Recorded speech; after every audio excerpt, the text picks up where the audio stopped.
Ngunit ngayon'y nagbago na ang pagkatao ko.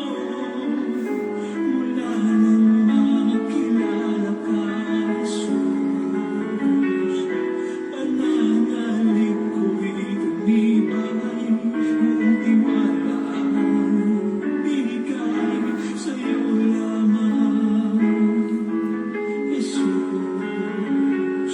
pananalig ko.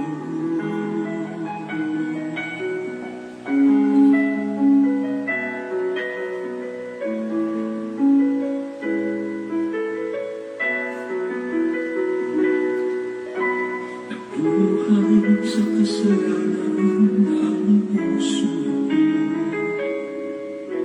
Pag-ibig ko'y hindi nilaan sa'yo. Mahina sa tukso ang pagkatao ko. Pananalig ko sa'yo'y hindi siniseryoso. Ngunit ngayon'y nagbago na ang pagkatao ko. Mula nang makilala ka, Jesus, pananalig ko'y tumibay. Buong tiwala ay binigay sa'yo lamang, Jesus, pananalig ko.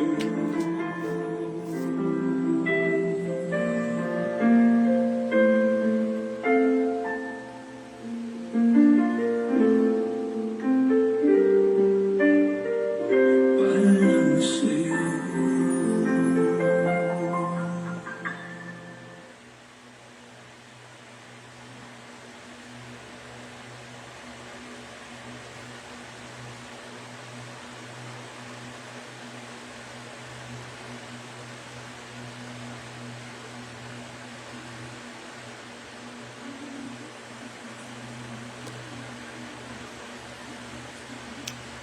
Patuloy po nating damhin ang presensya ng banal na Espiritu upang tayo patuloy na makasamba sa ating Diyos na buhay.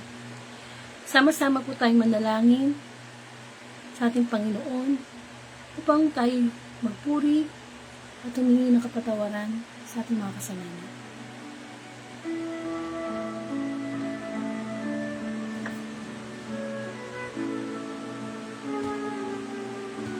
Sa ngalan ng Ama at ng Anak at ng Espiritu Santo, Amen. Purihin ka, Mang Diyos, na makapangyarihan sa lahat. Patuloy ang iyong kabutihan, ang iyong pag-ibig, ang iyong habag. Sa katunayan na kami nagising sa panibagong umaga. Isang umagang unang biyayang ipinagkakaloob mo sa aming Panginoon. Nawa, sa araw na ito na kami nagising, ikaw ang una naming maisip, ikaw ang una naming pasalamatan. Ang pasalangit na malapit kami sa iyo na may kababaang loob. Humihingi kami ng kapatawaran sa aming mga kahinaan, mga kasalanan, mga pagkukulang o Lord. Hindi kami makapaglilihim sa iyo, Panginoon. Batid mo ang aming buhay, ang aming mga kasalanan, ang aming mga kahinaan. Naniniwala kami na ikaw isang Diyos na pagpapatawad at isang Diyos na magbibigay sa amin ng kapangyarihan. Lord, kalinisin mo ang puso ng bawat isa. Upang sa ganon, ang may malinis na puso makikita ang iyong presensya. Lahat tayo ay makasalanan sa presensya ng Diyos sa oras na ito. May salamat na lamang ang may isang Diyos na dakila at pag-ibig ang naghahari sa kanyang puso. Banal na Espiritu, puspusin mo ang bawat isa. Banal na Espiritu, yung mga lingkod ay gamitin lamang upang instrumento na mensahe ng Diyos. Ang tinig ng Diyos na pare-pareho namin marinig. Bigyan mo po kami ng karunungan, ang iyong bang lingkod ay bigyan mo ng karunungan, kababaan ng loob. Ang iyong alipin ay bigyan mo ng lakas upang ipagmalaki ang kabutihan mo, Panginoon, sa Facebook Live na ito. Idinadalangin ko ang bawat isa, ang mga pagsubok, ang mga sakit, ang kakulangan, kakapusan, mga nade-depress, anxiety, lahat, Lord, ng negativity. In Jesus' name, kinakasuot ko sa pangalan mo upang sa ganoon ang positivity, mga bagay na malinis, marangal, kapuri-puri ang aming maisip. Yes, Lord, kung may dalawa higit pa na nasa presensya mo, nagkakatipon, kahit online, naririto ang presensya mo, Lord. Patuloy ka kumilos sa Facebook Live na ito. Ikaw ang may taas at mabigyan ng parangal. Ang lahat ng ito'y dalangin ko sa iyo, Ama, sa pangalan ng Anak, kaysa ng Espiritu Santo. Amen.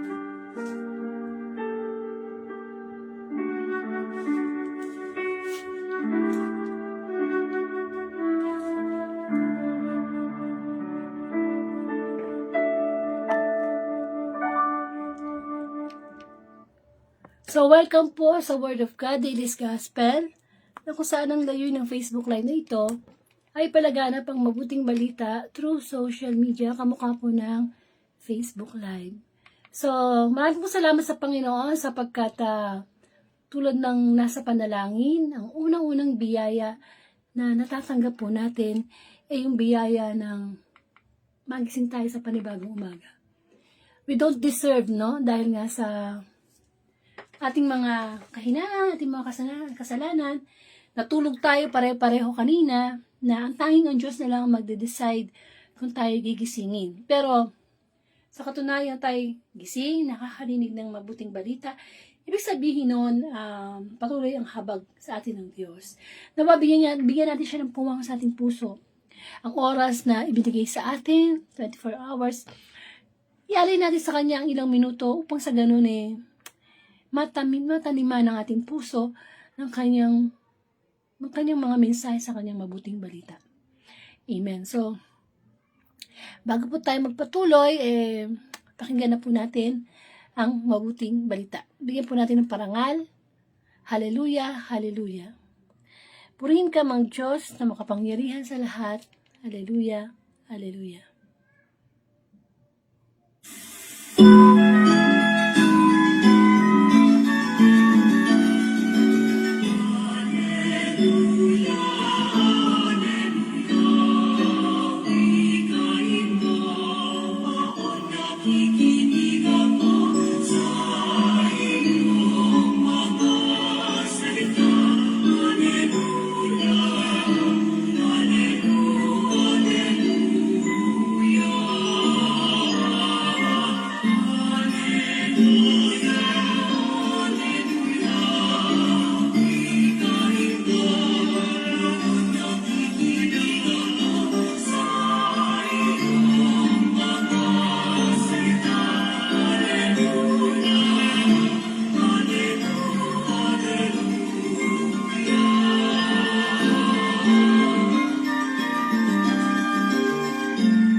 Mabuting balita ayon kay San Mateo, papuri sa iyo, Panginoon. Nilibot ni Jesus ang mga bayan at nayon at nagturo sa mga sinagoga.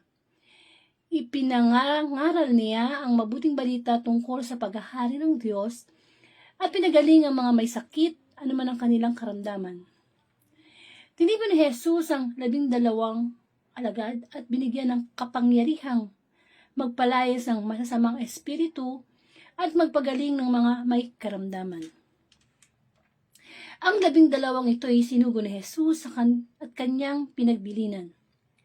Huwag kayong pupunta sa lugar ng mga hentil o sa alimang bayan ng mga Samaritano. Sa halip ay hanapin ninyo ang mga nabawalang tupa sa sambayanan ng Israel. Mga kapatid, ang mabuting balita ng ating kaligtasan. Pinupuri ka namin, Panginoong Heso Kristo. Amen. So, welcome po sa Word of God, Daily Gospel, na kung saan po ang layunin ng Facebook Live na ito ay ipalaganap ang mabuting balita through social media. At maraming salamat sa Panginoon sapagkat kahit nasa social media lang, kahit online lang, pwede po tayo makarinig ng araw-araw na mabuting balita sapagkat kailangan po natin ito na makarinig tayo ng good news mula sa salita ng Diyos. So, kayo po ngayon ay nakikinig sa Word of God, Daily Gospel. Ito po yung simula noong 2019 hanggang sa kasalukuyan. At ako po, si Sister Angelica Dorde from Bulacan at isa po akong Katoliko. So, bigyan po natin ng senaryo ang mabuting balita noong December 6, 2025. Ito po ay Saturday Gospel. Amen. So, ito po ay ang pagbasa ay nanggaling kay San Mateo, chapter 9, verse 35, then chapter 10, verses 1, and then tuloy-tuloy siya sa chapter 5 hanggang chapter 6. So, ang sabi po dito sa mabuting balita ay ang Panginoong Hesus ay talagang pumupunta kung saan-saan. Nililibot niya mga iba't ibang bayan at nayon sapagkat nagtuturo siya ng mabuting balita. At ano yung tungkol sa mabuting balita? Ito'y tungkol sa paghahari ng Diyos. So, pag may nagtanong sa'yo, ano ba ang ipinapangalan ni Kristo? Talagang ang pinapangalan ni Kristo ay ang paghahari ng Diyos sa puso natin. Kailangan kasi ang naghahari sa buhay natin, puso natin, ay ang Panginoong Jesus. At sinabi pa nga po dito sa mabuting balita na siya'y pumili ng 12 alagad at sinugo niya ito. Para ano? Hindi ba kaya ng Panginoong Jesus na siya lang ang mag-isa na mag-preach ng Word of God? Di ba niya kaya yon? Di ba sabi nga, hindi lang siya tao, siya'y Diyos. Pero hindi. Pumili ang Diyos ng 12 mga alagad at iyon ay tinuruan ng Panginoong Jesus na mangaral, magpalayas ng mga demonyo, magpagaling ng mga may sakit. Kumbaga, kung ano yung ginagawa ng Panginoong Jesus, kaya din gawin ng mga pinili niyang mga alagad. Amen? And of course, masasabi natin na kaya pala ng tao ang ginagawa ng Panginoong Jesus. Kasi yun ang sinabi sa mabuting balita. So, kapangyarihan, no? Ang word for the day for December 6, 2025 is yung word na kapangyarihan. Yun yung pinaka gustong instill ng Diyos ng mensahe sa atin, yung salitang kapangyarihan.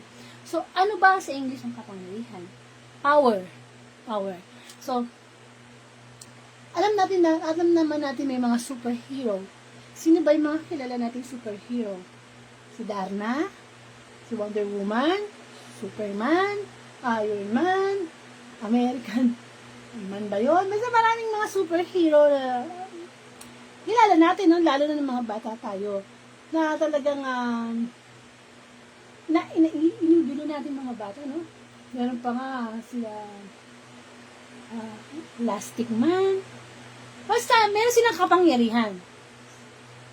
And of course, yung kapangyarihan na yun ay ginagamit nila para magtanggol ng mga tao. So, ang pinakasikat na superhero na character ay si Superman. Bakit siya Superman? Ano ba yung kapangyarihan niya? Ang kapangyarihan niya, malakas siya. Napakalakas siya. Di ba? Kaya niya ibalibag kahit ano. Tapos,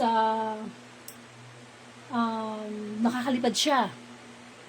Talaga Superman siya. And, ang gustong hangarin niya, o mission niya, ay ipagtanggol ng mga napi. Sa Pilipino, o sa Pilipinas, si Darna na, sinubo niya yung bato, at sumigaw siya na, Darna, nagtatransform siya into superhero na babae. Yun din ang kanyang misyon, ipagtanggol ng mga naapi. Malakas siyang sumuntok, nakakalipad din siya. Amen. So, just imagine, no, tayong mga tao, magkaroon tayo ng ganung kapangyarihan. Na talaga namang kalipad tayo, no? We can go anywhere. And, kaya natin ipagtanggol ang ating kapwa, ang ating sarili. So, yun hindi naman totoo. Sabi nga yung mga katang-isip lamang. Pero ang gusto nating pag-usapan na kapangyarihan o power na nasa mabuting balita ay yung kapangyarihan na ibinigay ni Kristo sa kanyang mga alagad. Alam nyo, tayong mga tao, huwag nating sasabihin na tao lang ako eh. Ibang ginagamit yun natin yung salitang lang. Tao lang ako eh. Nagkasala ako, nagkamali ako, tao lang ako. Huwag nating lalagyan ng lang na tao lang tayo. Kasi, itong taong to na sinasabi natin na lang, ang pinakamagandang creation ng Diyos. Maraming nilikha ang Diyos, ang langit, kamangha-mangha, ang lupa, ang dagat, ang mga hayop, kamangha-mangha. Diba? Pero tayong mga tao, ang nilikha ng Diyos na talagang amazing. Very special kasi kawamis niya. Kaya hindi tayo tao lang. Gusto mo ba maging aso? Gusto mo maging pusa? Ipis, insekto. Diba? Special. Kaya kung tayo ay nilikhang tao, tayo ay magmahalaga sa Diyos. Amen. So, paano ngayon tayo nagkakaroon ng kapangyarihan? Kasi tulad nga sinabi ko sa inyo, yung mga superhero, katang-isip lang yan. Pero sa totoong buhay, meron tayong kapangyarihan, hindi lang natin ginagamit. Masigit pa sa kay Superman, kay Darna, kay Elastic Man, higit pa dyan. Sa paanong paraan? Ang Panginoong Jesus, siya isang Diyos na totoo, anak ng Ama, siya ay nagkatawang tao, at the same time, Diyos. Bakit siya nagkatawang tao? Diyos na nga siya. Kasi nga, gayon na lang ang pag-ibig ng Diyos sa libutan, kaya ibinigay niya ang kanyang buktong na anak upang sinong sumampalataya sa Panginoong Jesus ay hindi mapahamak, kundi magkaroon ng buhay na hanggan. So, ang kapangyarihan ng Panginoong Jesus, pero pumayag siya na sumunod sa kalooban ng Diyos na, sige, bumaba ka sa lupa, bumaba ka sa mundo, magkatawang tao ka, magpakababa ka, huwag kang mamuhay na marangya, maging simple ka, ang gagawin mo lang, pangaral ng mabuting balita, sabihin sa mga tao na mabalik loob na, sabihin sa mga tao na tanggapin na ang paghahari ng Diyos. Amen. And I would say na, masasabi natin na, ito, isang kapangyarihan na meron ng Panginoong Jesus. Pero, anong ginawa niya? Ginamit niya para sa ating mga makasalanan, yung kapangyarihan niya. And, tulad nga na sinabi kanina, na pwede naman ang Panginoong Jesus ang mangaral at magpagaling na. Para siya lang yung sikat. Di ba? Para siya lang yung sikat. Pero bakit pa siya pumili ng 12? Na ipinalangin niya sa Ama na bigyan siya ng mga alagad. Sa purpose na kung ano man ang ginagawa ng Panginoong Jesus ay gagawin din ng mga pinili niyang alagad. Ganyan tayo kamahal ng Diyos Ama. Kung ano ang ibinigay ng Diyos Ama sa anak na Panginoong Jesus, ang Panginoong Jesus naman, ibibigay naman niya sa atin kung ano ang ibinigay sa kanya ng Ama. Hindi siya maramot. Kaya kung ang Diyos Ama, binigyan niya ng kapangyarihan si Kristo para magpagaling, palayas ng mga demonyo, makapangaral ng salita ng Diyos, kabuhay ng patay. Ang mga alagad, anong sabi ng Panginoon? Bibigyan ko kayo ng kapangyarihan na gawin ang mga ginagawa kong himala. At diba, naggawa yun ng mga alagad. May mga sumunod pa nga dun yung 72 alagad. Masasabi natin na talagang, hindi ba? Nakakagawa sila ng himala. Nakakapagpagaling ang mga alagad ng mga may sakit. Nakakapag-cast out ng demonyo. Nakakapangaral ng salita ng Diyos. Trabaho ni Kristo yun eh. Nagkagawa nila. Kasi binigyan na sila ng kapangyarihan gawin yun. At hindi lahat ng tao nagagawa yun. Pero, pwede nating gawin yun. Sa paanong paraan tayo magkakaroon ng kapangyarihan mula sa Diyos? Kapag tayo ay nagkaroon ng repentance, pagbabalik loob sa ating Diyos. Hindi tayo magkakaroon ng kapangyarihan kapag tayo ay patuloy na namumuhay sa kasalanan. Kasi ang kapangyarihan na magkakaroon tayo ay ang kapangyarihan mula sa demonyo. Yung mga masasama nating ginagawa, yun ang kapangyarihan o power na ginagawa natin. Which is nagdadala sa atin sa kasalanan at nagdadala sa atin sa impyerno. Pero, ang kapangyarihan gusto ibigay sa atin ng Diyos ay kapangyarihan ng katapangan. Hindi kapangyarihan ng kaduwagan. Hindi kapangyarihan ng takot. Amen? So, masasabi natin sa ating sarili na ako, ikaw, ordinaryo tayong tao. Pero we can have power. Power from God. Power from Jesus Christ. O halimbawa, si Kristo ay nakapagpagaling ng isang bulag. Nakakita. Panginoong Hesus ay nakapagpagaling ng bingi. Nakarinig. Paralitiko. Nakalakad. May ketong. Nawala ang ketong. Amen. Ginawa niya yun. At maraming namangha.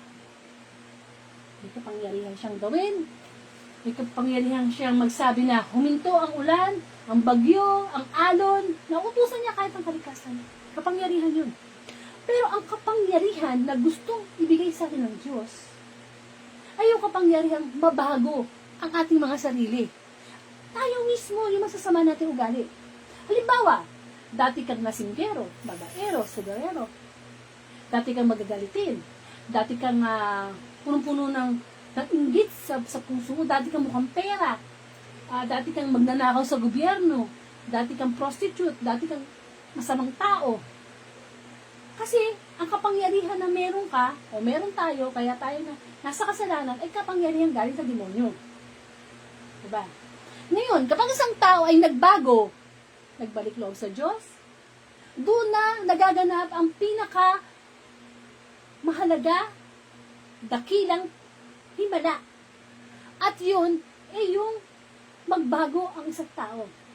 So, pag nagbago ang isang tao, halimbawa magnanakaw siya, mamamatay tao siya, nagbago siya, nagbalik loob siya sa Diyos, magkakaroon na ngayon siya ng kapangyarihan na labanan yung kanyang mga kahinaan.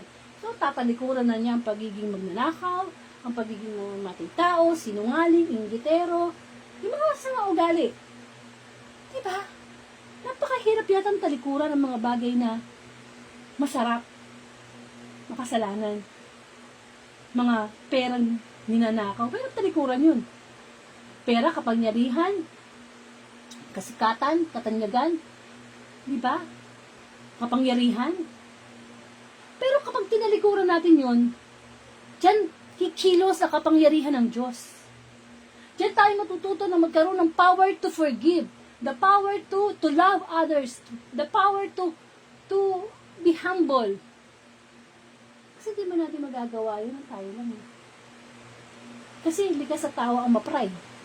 Eh, sino ba ang hari ng pride? Demonyo. Likas sa tao ang makasalanan. Kaya kailangan makuha natin ang kalikasan ni Kristo. Kumbaga nga maging Christ-like tayo. Kaya ang mga alagad, hindi lang sa pagpapagaling, the physical. Kasi ang nakikita natin, ang Panginoong Hesus, nagpapagaling siya ng mga may sakit, physical. Ganon din ang mga alagad.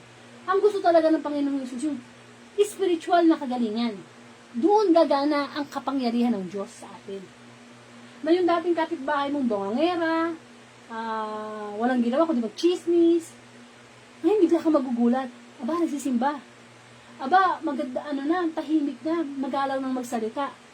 Kasi nagkaroon na siya ng kapangyarihan para i-overcome yung kanyang mga kahinaan, yung mga kasalanan. At hindi lang yun. Nagkakaroon tayo ng kapangyarihan to say no to temptation. That would bring us to sin. once na nagkaroon tayo ng lakas ng loob na mag-say no sa mga kasalanan, hindi na natin gawin yun, we have already the power of God. We have already the power of the Holy Spirit. Ibang gusto mong ma-depress, pero you will use the name of Jesus Christ. In Jesus' name, mawawala tong depression ko, mawawala tong anxiety, mawawala yung galit, magpapatawad. And that's power from God. That's a power from the Holy Spirit. Kaya tayo, may kapangyarihan tayong maging malakas. May kapangyarihan tayong lumaban at lumaban at lumaban at lumaban sa ating mga kahinaan. At hindi magagaling na sa Diyos. Kaya halimbawa, magpagaling ng may sakit. Ano ba ang sakit ng tao? Yun nga yung mga kasalanan. Spiritual illness. Panginoong Yesus nakakapag-cast out ng demonyo. Tayo, magkakapag-cast out din tayo ng demonyo kasi may power na tayo from God eh. Paano yun? Yung bang demonyo na sinasapian, mataas yung paa, mataas yung boss, umikot yung ulo. Hindi lang yun. Ang sinasabi natin dito is yung kapag tayo nagagalit, para din tayo sinasapian ng demonyo. Lumalakas yung boses, naglilisik yung mata, amen, nagmumura, nasabihan yun ng demonyo. Pwede yung makas out sa iba, makas out sa atin. Amen. Kasi nga yung power natin from God, yun ang gagawin natin. Amen. Kaya, mas sigit pa ang ating kapangyarihan sa mga superhero na yan kung tayo ay susuko sa Diyos. Kasi pag once na sa Panginoon ka na, naglilingkod ka na sa Diyos, hindi ka na ordinaryong tao. Superhero ka na ni God. Kasi kaya mo nang katalikuran, labanan. Kasi everyday, ang problema talaga natin, hindi yung ano yung kakainin eh. Ano yung ibang tuition fee, broken relation. Hindi. Ang totoo talagang battle natin sa buhay, everyday, that we should need the power from God, ay yung spiritual battle between good and evil. Hindi lang natin nakikita kasi nga spirito. Spirito ng demonyo. Diba? Pag nagagalit ka sa asawa, sabi mo, demonyo. Actually, hindi naman demonyo yung asawa mo. Yung sumasabi sa kanya kung bakit siya nagagalit. Sapagkat ang Panginoong Jesus, sinubong ang Ama dito sa lupa, hindi para sa mga banal, kundi para sa mga makasalanan. At mahal ng Diyos ang mga makasalanan. Ayaw lang ng Diyos yung kasalanan ginagawa natin mga makasalanan. So we should have power. We should have power from God. Amen.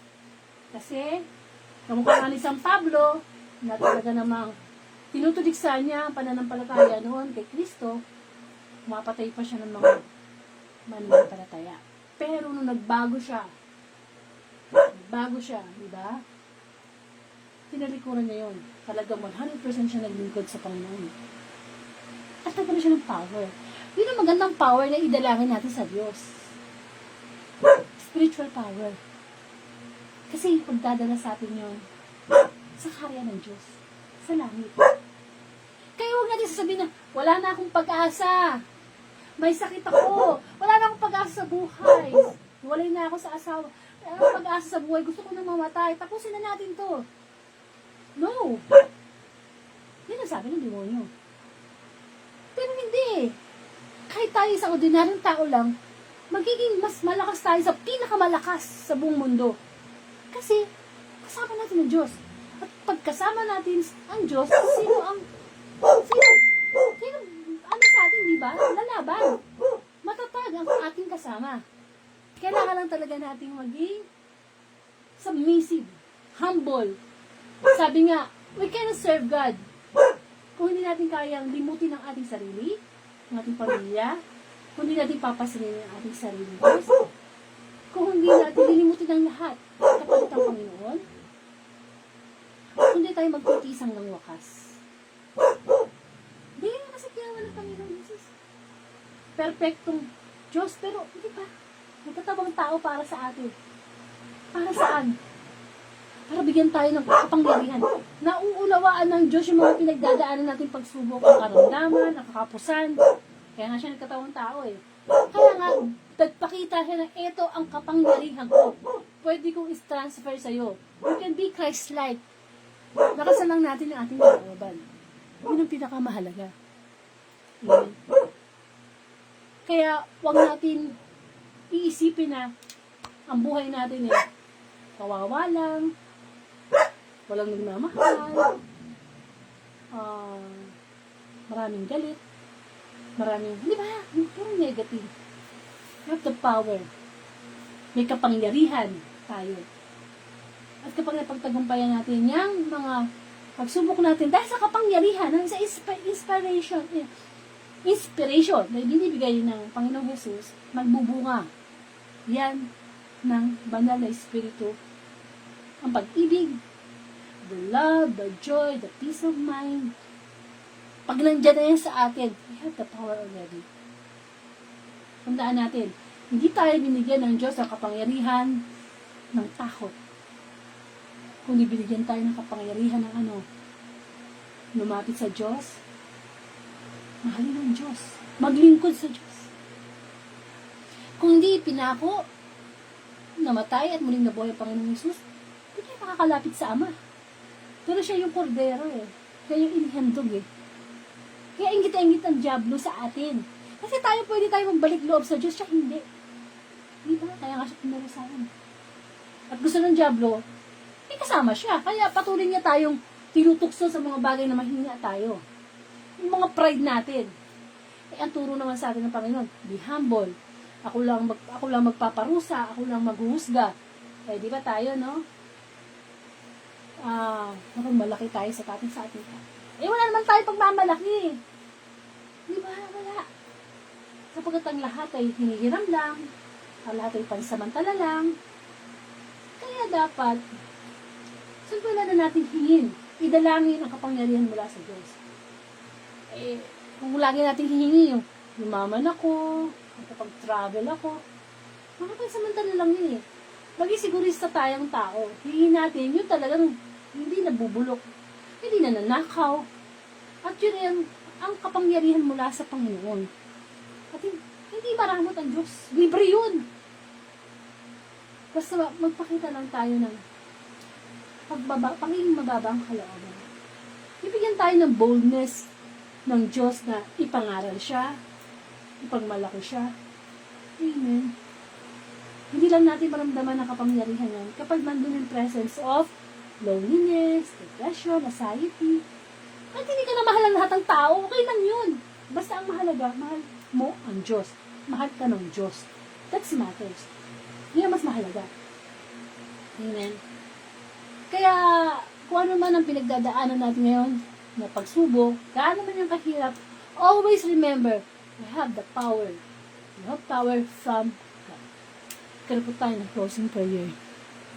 Panginoong Yesus, marami pong salamat sa kapangyarihang ipinagkaloob mo sa iyong mga alagad na patuloy mong isinasalin-saling lahi na makamtan namin at maranasan din namin ang kapangyarihan na yan. Ama, bigyan mo ng kapangyarihan na mawala ang takot, kapangyarihan umiwas sa makasalanan ang iyong mga nilalang. We need that power, O Lord, para ipangaral ka, para ipakita na ang kapangyarihan mo ang gagamitin namin upang matadikuran namin ang aming mga kasalanan. Patuloy ako nananalangin kay Brother Joel, Sister Helen, Sister Lucy, Brother Danny, lahat ng mga may karamdaman. Panginoon, bigyan mo lahat kami ng kapangyarihan. In Jesus' name, na mawala mga negative thoughts namin. In Jesus' name, the power na gumaling kami sa aming mga pisikal na karamdaman. The power in Jesus' name na kami makapagpatawad. The power in Jesus' name na nagkaroon kami ng mababang kalooban. The power in Jesus' name na araw-araw makita namin ang kabutihan at kami magpasalamat sa iyo, Diyos. Ama namin, sumasalangit ka sa may nangalan mo at sa amin ang kaharian mo. Sali ng loob mo dito sa lupa para sa amin. Huwag mo kami namin kakanin sa araw. Patawarin mo kami sa aming masala para ng pagpapatawad namin sa masala sa amin. Huwag mo kami paitulong sa tukso. Diyan kami, huwag masama. Amen. So, marami pong salamat muli. Paki-share na lang po itong December 6, 2025 Gospel sa inyong timeline o sa inyong group chat bilang pagsunod sa ating Great Commission. Ang ipinaghanap ang mabuting balita. Amen. Susunod na po ang December 7, 2025 Sunday Gospel. Amen. So, maraming po salamat and to God be the glory.